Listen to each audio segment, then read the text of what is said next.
Kia kuiti, kia kurahi, kei ngā mata waka o te motu, tēnā rā koutou katoa. Welcome to the Multiethnic Young Leaders' second Speaker and Networking Series event of the year. My name is Jess, he uri ahau no te iwi o Ngāti Kahungunu ki Wairarapa. I am the current membership chair at Multiethnic Young Leaders and I am delighted to be your moderator for this evening. Please join me as we kick off the Fireside Chat with a karakia. Nā reira, he karakia tātou. Kia hora te marino, kia whakapapa pōna mo te moana. Hei huarahi mā tātou i te rangi nei. Aroha atu, aroha mai. Tātou i a tātou katoa. Hui e, taiki e. The Speaker and Networking Series is an opportunity for ethnically diverse future leaders to hear from influential speakers from a broad range of backgrounds, industries and ethnicities. Speakers have been invited to share their stories, ideas and leadership journey with Multi-Ethnic Young Leaders members in the wider community of rangatahi in Aotearoa. The 2022 Speaker and Networking Series is generously sponsored by KPMG. We would like to acknowledge KPMG for investing in Multi-Ethnic Young Leaders as mahi and kaupapa. Now, on to the main topic of the night. Our highly anticipated speaker for this evening is Tiana Epati. Wow, not topic, person. Tiana was admitted as a barrister and solicitor in September 2000 after graduating from Auckland University with a BA in Philosophy and History and an LLB. For many years, she was a Crown prosecutor in Auckland and Wellington, and she worked at Crown Law Office in 2008, working as a criminal barrister. In 2019, Tiana became the fourth woman to be president of the New Zealand Law Society. That same year, Law Fuel named her Lawyer of the Year for the fresh voice and leadership she brought to the role. Since the first president was elected in 1897, the National Lawyers Organisation and Regulator has had 30 presidents. Tiana was the first president of Pacifica descent and one of the youngest people to ever serve in the role. She finished as president in April of 2022 and she's been living in Gisborne since 2012. Now, without further ado, let us get started. So welcome, Tiana. Thank you so much for choosing to spend your evening with us. We are extremely grateful and it is wonderful to have you here. Tēnā koe, Jess. So, in your own words, can you please tell us about your story? Who you are, where you whakapapa to, and what made you decide to enter the legal profession? So, big question. O tālofa lava, e mua o te whātālofa atu I le paia, ma le mamalu o le awhia tālofa, a tēnā tātou katoa. I te taho taku pāpa nā Hamoa, I te taho taku mama nā ahi tereiria, ko mā tānaku mahuika taku hōtānei, a kone taku hononga ki a Ngāti Parau. Anei, ko hikarangi te maunga ko waiapu te awa, ko Ngāti Parau, te iwi. So my father is Samoan. My mother is Australian. I was born actually in Adelaide, South Australia. Not many people know this. They often think that I was born in Samoa. But I was born in Australia and taken as a baby back to Samoa where I was raised until I was 10. So I'm an immigrant. I migrated to this country as a 10-year-old from a country where I was very much part of the majority and felt very much that I belonged in my community to a very different place in the 80s in New Zealand. My parents had separated at that point, and so my father didn't come immediately, he came a bit later. But yeah, grew up in mainly South Auckland and South Central, Onehunga. Went to Auckland Girls Grammar. From there, went to Auckland University and did an LLB BA. Yeah, so that's the gist of my whakapapa. Yeah. Amazing. So what made you decide, what was the main inspiration behind entering the legal profession? So I was really privileged in that my father, who had won a scholarship as a kid from Samoa, he went to law school and he became a lawyer in Samoa. So he was a kid who didn't learn to speak English until he was 16 or 17. But despite all that, He was sponsored by the government to come to New Zealand. He went to Otago. He actually went to Waitaki Boys High School first to learn English, and then he chose to study law. He was then bonded back to Samoa, worked in the Attorney General's office for a couple of years. And so I grew up watching my dad be this trailblazer in Samoa. He took on really hard cases. Some of them were of real constitutional significance. So he was part of a team of lawyers that won the right of women to vote in Samoa because they hadn't actually had the right to vote. And he took on a whole number of cases. So I grew up, I suppose, with a not idealistic or overly romanticised, but I certainly watched a man who fulfilled that idea of helping your own people. And I saw it in action in real life. And so I was very inspired to do the same. Now, he tried to dissuade me. He didn't want that for his only daughter. But, he also had a headstrong daughter who, despite his attempt to dissuade me otherwise, I ended up going to law school as well. Incredible. So your father basically provided the foundation behind your entering the legal profession. Yeah. He was also the first person of Pacifica descent to become a judge in New Zealand history in 2002. So it's not that he just inspired me to enter the law. I saw him, despite all the barriers and challenges, keep pushing the boundaries, keep pushing the idea of what we could be. So that's why I say I have a lot of privilege in the sense that I had a role model like him as a parent. Wow, incredible.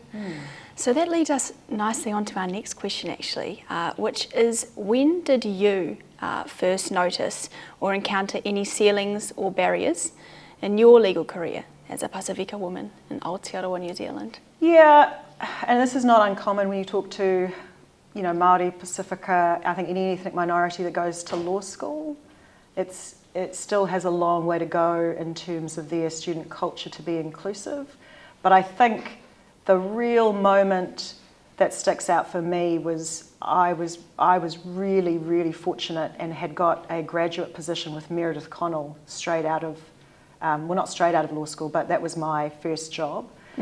And shortly after I started as a Crown prosecutor, I went back to law school to judge the student moots. And there was a professor who I greatly admired who had, taught evidence and criminal procedure. And I remember turning up with a friend of mine who was also at Meredith Connell, Te Rau Kupenga. And he said, "Oh, it's great, they're hiring more of you people." And I think that summed up for me a number of comments that had been made throughout my time at law school that you were not deserving or not as smart as the others. And so it was this very particular type of othering that in that one comment. And I honestly think he thought that he was somehow paying us a compliment. But there was I will never forget it. Te Rau and I will never forget that. And I suppose it's the one that I turn to whenever I talk about, examples that stick out for me. That was definitely one that sticks out for me. Wow. And do you think that these barriers and challenges still exist today? I think they're not as direct or as obvious as that. In fact, in many ways, it's harder because it's more the microaggressions or the more subtle form of gaslighting or the throwaway, misguided humour that can have a cumulative effect on somebody. So I don't think that I'd like to think that you would not have a law professor say something like that today.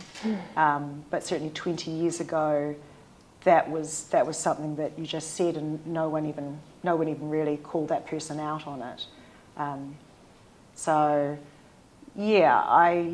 It's what I'm hearing from younger lawyers who come through. They say it's still got a long way to go. Which is hard, right? Because we do want, the legal profession desperately needs Māori, Pacific, Asian. They need that, and they know they need that diversity. So it's not great when the culture of law school hasn't caught up to the inclusiveness that we require in the profession itself. Yeah. Yeah, so we've had a question come through on Slido, so thank you to whoever submitted this. Brilliant question, actually. How do you balance the pressure to do kaupapa Māori/Pasifika, but not necessarily wanting to always be the Māori/Pasifika expert in the workplace? Right. So this is the when you were asked to do extra free labour. Yeah. That one. Yeah. So I've talked about this a few times. It's hard when you're being. I mean, I remember someone saying it's not dial a bro here. To always do the mihi whakatau or the karakia or the and that's hard because on the one hand you do want workplace environments to embrace culture and to be doing what I call doing the work, but on the other hand you can't be the teacher and you can't be called upon to always provide free labour on top of the job that you already do. So it's a tricky balance to strike. I think where you're the one being called upon, you almost want to ask whether it can be included in your performance review as part of a financial review, because if you're being asked to do extra work on top of the job that you do, you would want that included in some form of recording as part of, this is what I'm being asked to do as part of my job, then let's include that and I should be paid accordingly. The way that I've dealt with it as someone who led the legal profession is that I targeted the rest of the people in that working environment. And I know you might get to this soon, Jess, but when we talk about wanting people to be better allies, better at inclusive culture, I say it comes down to doing the work and showing up. And doing the work is the really critical aspect, and that's where you have to take it upon yourself to educate yourself about culture, difference, discrimination. And I'll give you an example. When I arrived at the New Zealand Law Society, there was a tendency to say, well, if we have to translate something, or if we have to do this, or we have to write a mihi, let's ring one of the Māori lawyers and get it done for free. And I would say, no, that's not happening anymore. That's not happening. So if you want a mihi done, you will go to a cultural advisor, you will pay for it. Every staff member in the New Zealand Law Society will be offered free te reo lessons, and they'll be encouraged to take it upon themselves to speak te reo. They will be encouraged, we will circulate karakia, and people will take turns doing it. It's not going to always be that one person that we go to. And so I think a big part of it is that at the leadership, at the top, there has to be an encouragement around you. Each individual has a responsibility to take it upon them to educate themselves about those sorts of things, so that you spread the load of who has to do that. Sorry, that's a long-winded answer, but no, it's perfect, and I think there's a lot of people in this room who can relate to what you're saying, and joining us online. So you have been alluding to your Law Society role, and you've just finished your term as president. Yes. So I've got more bio here. So you were the first Pasifika president, the fourth woman to be elected into the role ever, one of the youngest presidents since the establishment of the organisation in 1897. So one of our oldest organisations. Yeah, 152 years old. Oof. Yeah. And the only president to give birth while in the job. Yeah. I keep forgetting about that one. I know, yeah. Oh, a lot of firsts, Yep. So, I mean, first off, how did you hear about the opportunity? And when you first heard about the role, did you immediately put yourself forward? Or were there some barriers there? Okay, it's quite a lot there. I was on the New Zealand Law Society board when the term of president came up. I won't get into that whole story about how I ended up there, but that I had. So I was vice president for the Central North Island, because I live in Gisborne and have done for the last 10 years, and it was 2018, and it was a massive watershed year where I think we can all agree that the legal profession was brought to its knees, because ugly revelations of completely abhorrent behaviour came to the surface. And so we had a watershed moment for the legal profession, a real turning point for the Law Society, because there was a lot of unhappiness around the inaction of the Law Society. And it was at that time that the term of president was ending and that they were looking for a new president. Now, I didn't think of myself, but I did think, wow, we're going to have to do, we cannot go with the same old, same old. We're going to need someone to come in who's going to have to be strong, and they're going to have a plan, and they're going to have to lead the legal profession and the Law Society to a new true north. So we're going to need a navigator. And that's what I thought it was actually an opportunity for somebody, but I didn't think of myself.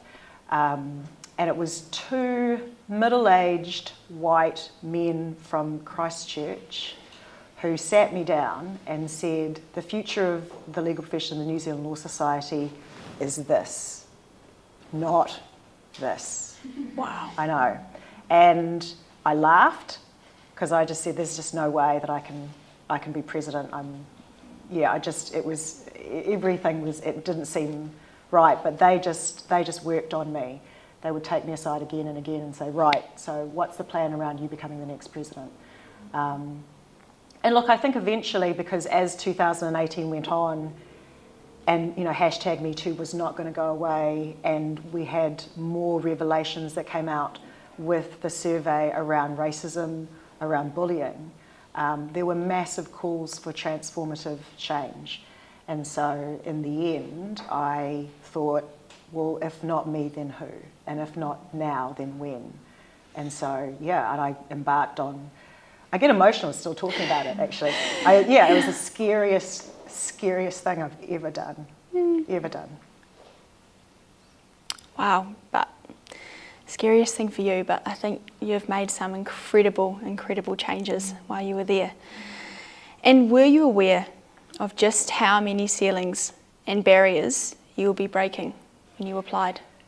No, it was a strange thing, because even though it was so obvious that I was completely different from any of the previous 30 presidents, it just wasn't even something that people spoke about. It was so strange. When I was on campaign, I would go fly around the country and be in rooms and trying to sell myself as the next leader of the entire legal profession, and people would say, well, why would we vote for you? And I'm like, because I'm here. Because I dare to even show up, and I dare to even run. But it seemed almost like there was this feeling of, well, we want you need to earn it on merit, which is always a really interesting, comment to make. So it was almost rendered invisible, and people would probe me about my governance experience and what my plan was, and which was fine. But no, it just was never spoken of. And then obviously when I was elected, the Law Society was like, well, actually, I said, well, am I the first? And they hadn't even turned their minds to it.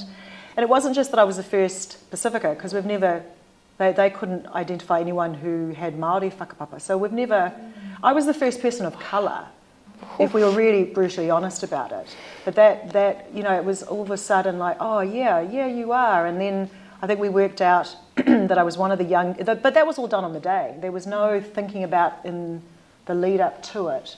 And I have mixed feelings about that, because on the one hand I'm like, well then, that wasn't a factor. But on the other hand, why wasn't it a factor? I mean, the very fact that I was there running around the country, standing up in front of people again and again, which took so much courage when I reflect back on it, that should have in and of itself. But anyway, so the answer is yes and no. And then on the day it became, it hit all the national news outlets that all of a sudden the Law Society had this very different face, A welcome different face.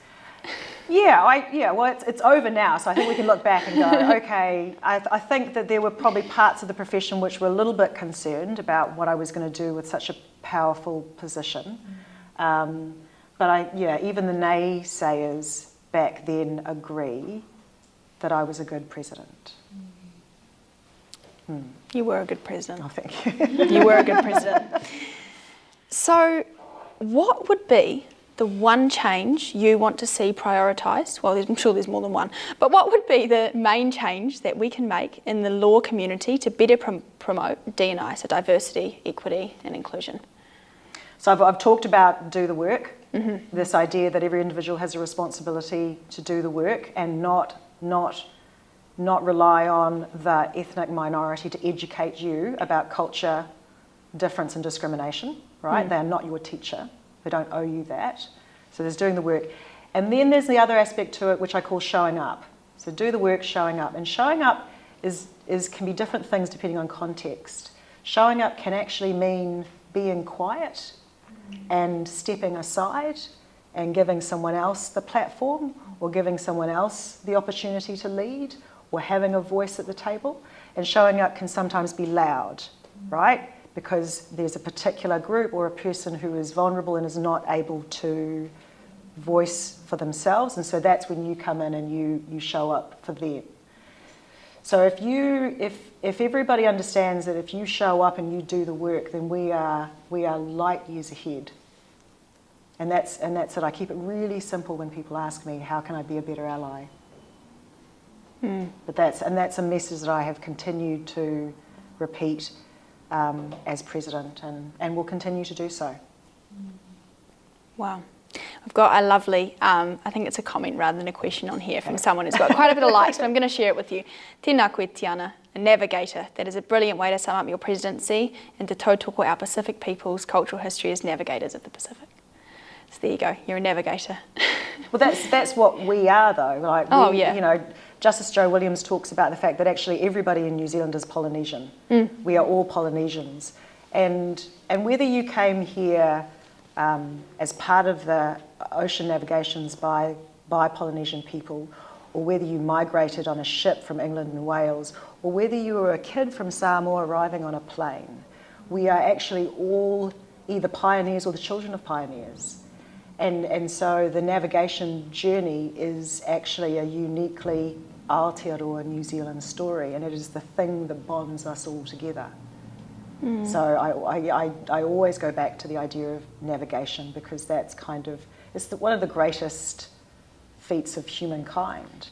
It was described by, I think, an archaeologist as navigating the Pacific Islands was like trying to find a speck of sand in the eye of a needle in a haystack in a field of haystacks. So the skill that's required is incredible, and that is the blood that flows through our veins. And what you're saying reminds me of a whakatauki, and I believe you have a personal connection to it. E tū ki te kira te waka ka paki a koe e ngā ngaro o te wā. Stand at the stern of the canoe and feel the spray of the future biting at your face. So my father-in-law wrote that whakatauki. Yeah. And that's what he was talking about, true visionary leadership. That you are in a black ocean with no land in sight and you courageously venture out. And that's back in 2019, leading the Law Society and legal profession, that's what we had to do. We had to try and find a new true north. Just looking through so many questions to choose from. Okay. Having experience in life as a member of a majority and a minority, how do you think we can persuade the majority to ally and work for minority issues? So I think this person's referring to here, when you obviously were in Samoa, you were the majority. Yes. Came here, minority. How do you think we can persuade the majority to ally with the minority? I think there's a lot of minorities going on here, but... Yeah. I get the gist of the question. Get the gist of the question. Yeah. I mean, how do you encourage the ruling class or those with power to share it?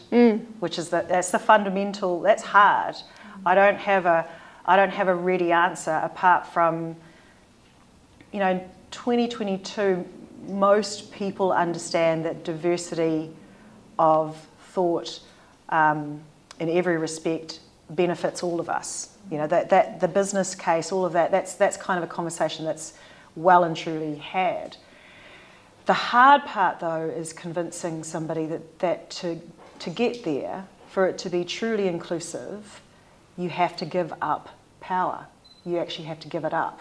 You miss out on something. You don't get to centre yourself in, my trauma or something that happens to me. That's a harder conversation. So on the one hand, I think most people get it intellectually and they want to have it. They strive for it. I certainly was someone that they were really happy to have out the front as president. It got harder when I was introducing things like constitutional reform to the organisational structure, where I brought Tongaroe Māori in as a full voting member and the Pacific lawyers in as a full vote. That's when all of a sudden there had to be power shared. That's when it got a bit harder. Still did it. I still did it. Still got it done. But I'm just saying that it's not easy. But let's just be honest about it, that fundamentally what we're talking about is power sharing. So we talk about a lot about representation in these days. We have a lot of representation and we're starting to see it, there is more of it. But how do we create equity of opportunity to get to the equity of outcome? Because we have a lot of equity of outcome at the moment. We see the outcomes, but how do we create the opportunities for young people wanting to enter, for say the legal profession, wanting the opportunity to get there, to get to that place where they see you as the law president? Yeah, I mean, I was really lucky. I obviously had a good role model, so I could see it, right? I got lucky. I was waitressing in a restaurant and had to deal with a difficult table of lawyers, and as on the back of that was basically a job interview for the Auckland Crown Solicitor's office. So it was a sliding doors moment for me, that the Crown Solicitor was eating there and he thought, wow, this girl's, she knows a thing or two about dealing with difficult personalities. And I can remember thinking, well, if I hadn't had that moment and I didn't have the gumption or the that I knew that I could go for something and potentially get it, where would I be? And so when I was at the Law Society, I created the National Mentoring Program, and it's available to students at law schools. And what it does is it connects you up to other people, senior lawyers in the legal profession, and you can do it online, and it's free. So one of the reasons that we didn't have mentoring programs that were successful was because they were expensive and people couldn't. They weren't necessarily online. So we tried to make it free, online, available to students as well as people who were coming into the profession. And then you had to motivate lawyers to want to be part of it. So it counts as what we call continuing professional development, which the Law Society run. So it was sort of carrot and stick approach with people getting involved. And that has, I think when I left the Law Society, something like 800 in it. So what I wanted to do was, I thought, I'm not going to let, the sliding door moment, that was just chance. So we have to manufacture chance. And that's what multi-ethnic leaders is the same. It's about creating a network, finding your tribe, and that's how you create opportunities.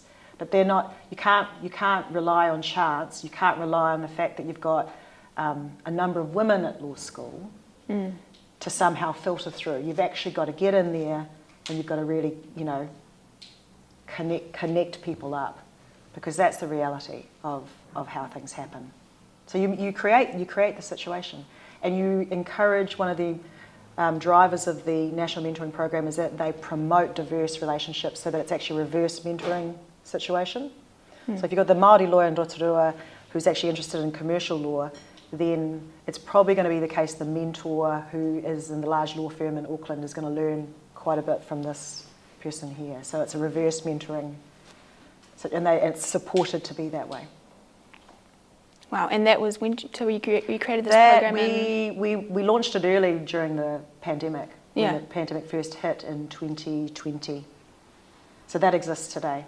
Yeah. Amazing. So that's one of the lasting things. I'm sure you've done a few things for the Law Society. There's quite a few things. When I'm asked about my term as presidency, I always say constitutional reform and getting the Hungaroa Māori and Pacific Lawyers Association their own seat at the table with full voting rights. That's one of my greatest. I'm really proud of that.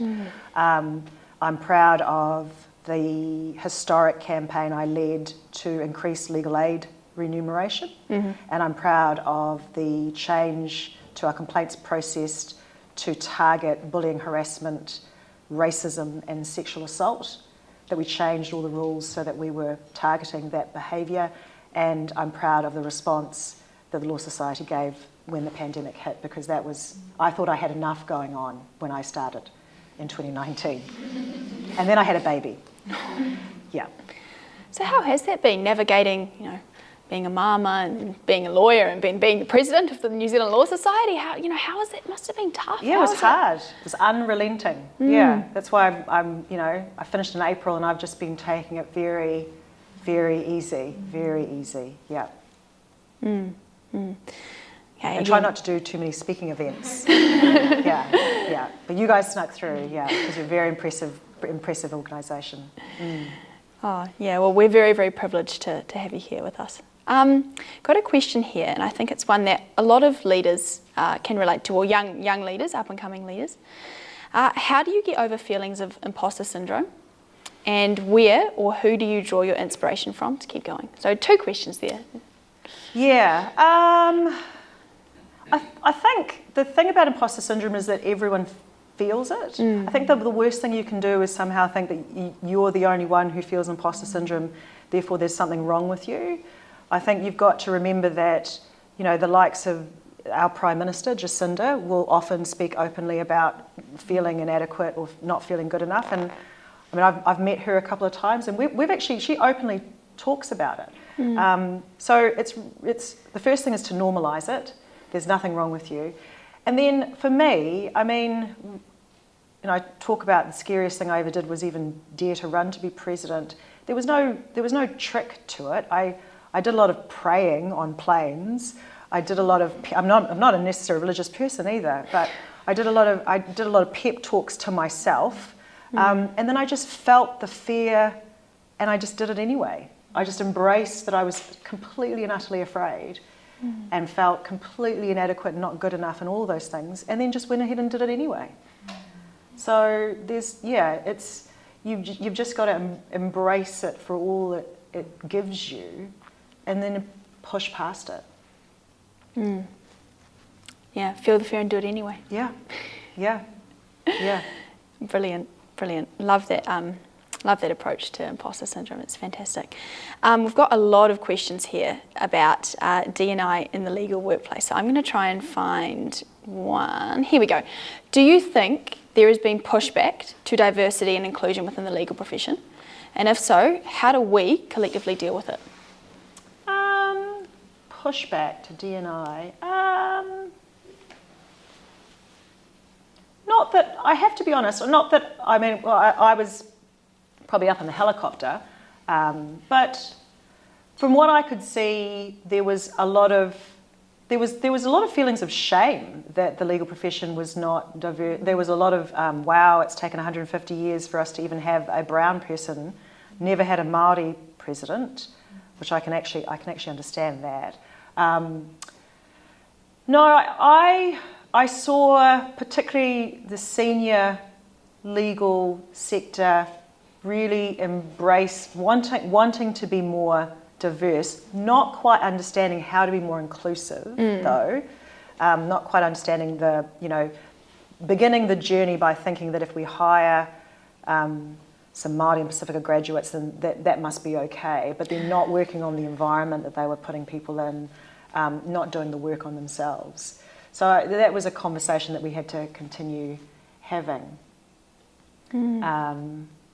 So I would say, for me personally, I didn't get a lot of pushback. But then I suppose I was the president, so people were pretty nice to me, and would never. I know there's a man called Glenn Singleton who does Courageous Conversations About Race workshop.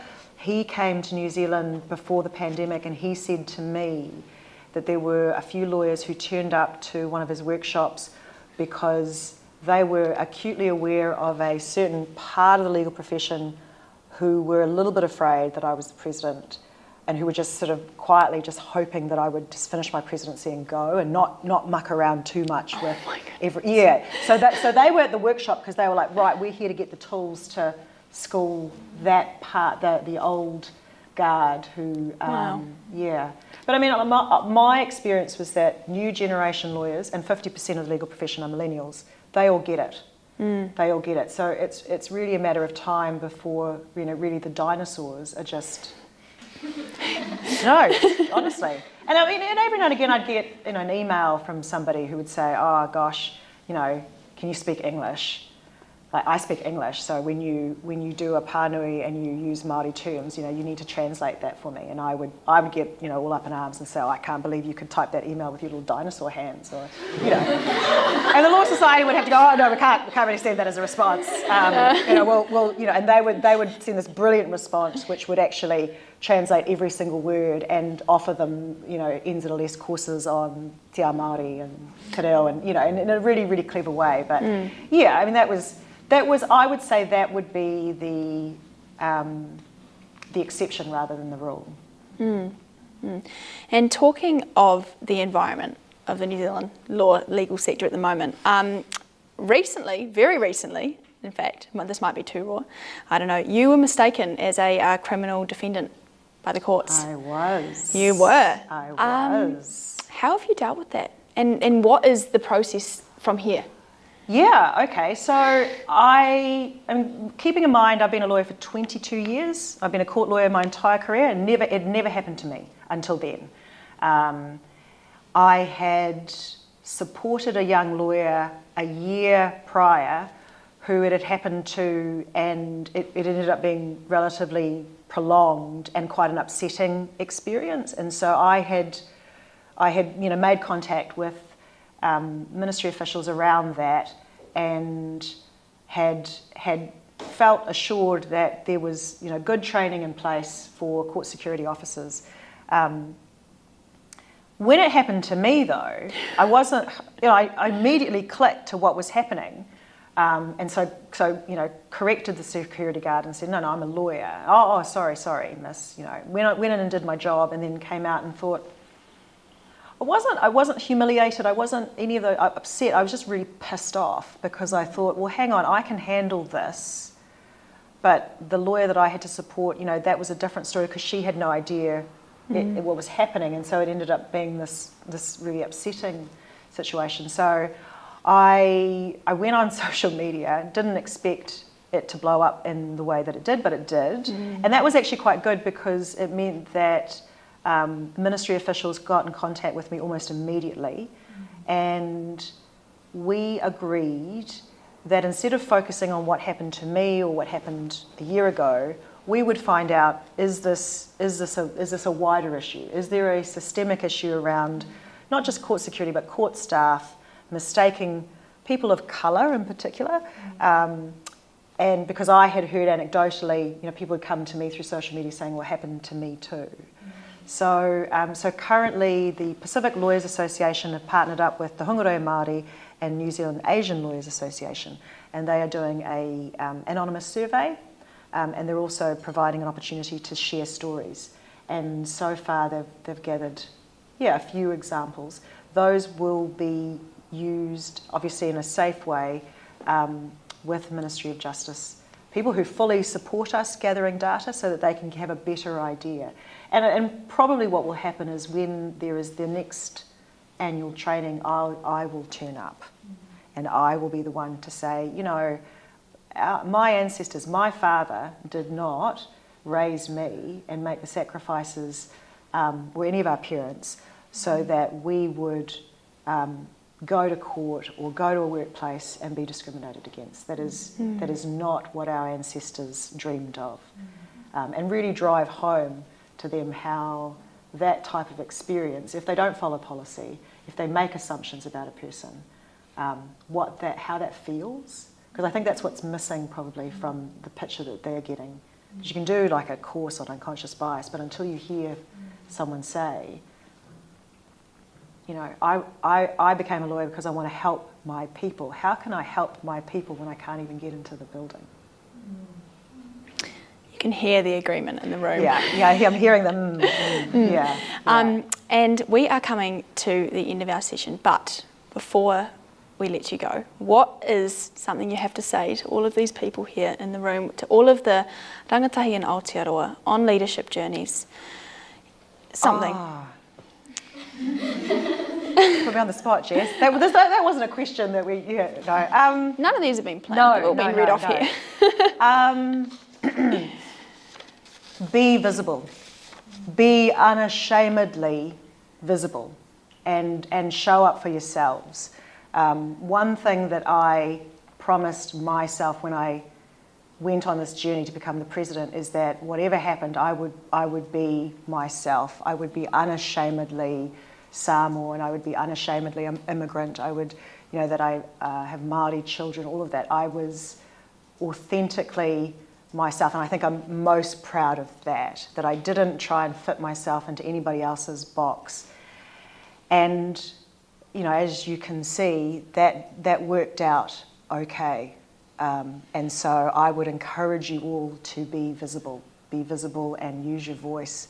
The legal profession, all professions, this country, Aotearoa, New Zealand, the journey that we're going on, they need you.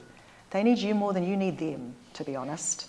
That's something I say often to other students. So, yeah. Be celebrated for who you are.